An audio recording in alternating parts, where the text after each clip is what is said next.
दोस्तों, फिर से स्वागत है आपका हमारे चैनल रोजिरियन पर। आज हम आपको वेंकटेश भगवान के बारे में बताने जा रहे हैं। चलिए शुरू करते हैं। वेंकटेश भगवान को कलयुग में बालाजी नाम से भी जाना गया है। पौराणिक गाथाओं और परंपराओं से जुड़ा संक्षिप्त इतिहास यहाँ प्रस्तुत है।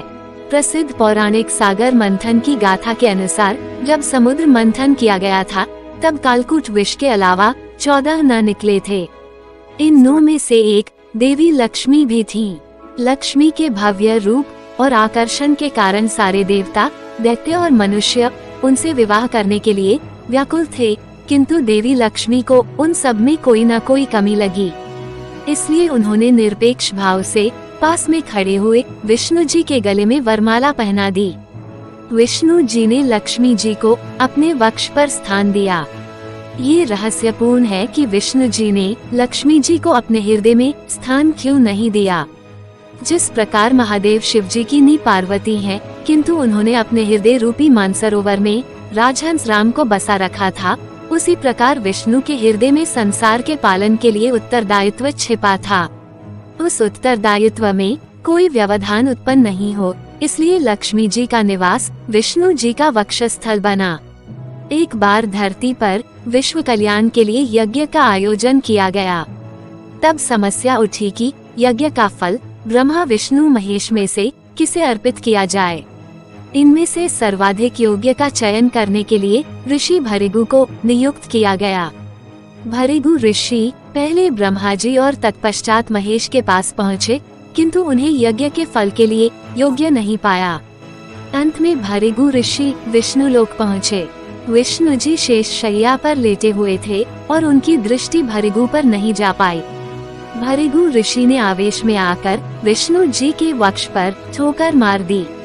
अपेक्षा के विपरीत विष्णु जी ने अत्यंत विनम्र होकर उनका पांव पकड़ लिया और नम्र वचन बोले, हे ऋषिव, आपके कोमल पांव में चोट तो नहीं आई। विष्णु जी के व्यवहार से प्रसन्न भृगु ऋषि ने यज्ञफल का सर्वाधिक उपयुक्त पात्र विष्णु जी को घोषित किया।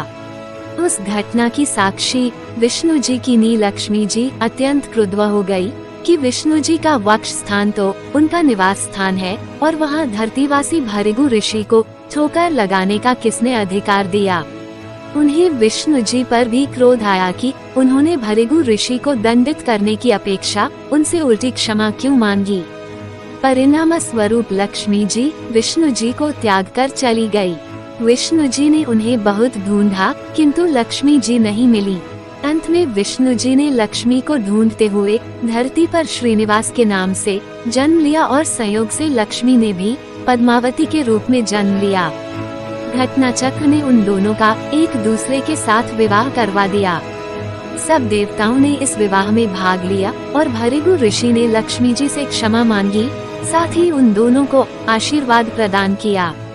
लक्ष्मी जी ने भृगु ऋषि को क्षमा कर दिया, किंतु इस विवाह के अवसर पर एक अनहोनी घटना हुई। विवाह के उपलक्ष्य में लक्ष्मी जी को भेंट करने के लिए विष्णु जी ने कुबेर से धन उधार लिया, जिसे वे कलयुग के समाप्त होने तक ब्याज सहित चुका देंगे। ऐसा माना जाता है कि जब भी कोई भक्त तिरुपति बालाजी के दर्शन करके कुछ चढ़ाता है तो वह न केवल अपनी श्रद्धा भक्ति प्रस्तुत करता है, अपितु भगवान विष्णु के ऊपर कुबेर के ऋण को चुकाने में सहायता भी करता है। अतः विष्णु जी अपने ऐसे भक्त को खाली हाथ वापस नहीं जाने देते हैं। जिस नगर में यह मंदिर बना है उसका नाम तिरुपति है और नगर की जिस पहाड़ी पर मंदिर बना है उसे तिरुमला कहते हैं। तिरुमला को वेंकट पहाड़ी अथवा शेषाचलम भी कहा जाता है। ये पहाड़ी सर्पाकार प्रतीत होती है, जिसकी 7 चोटियां हैं, जो आदि शेष के फनों की प्रतीक मानी जाती हैं।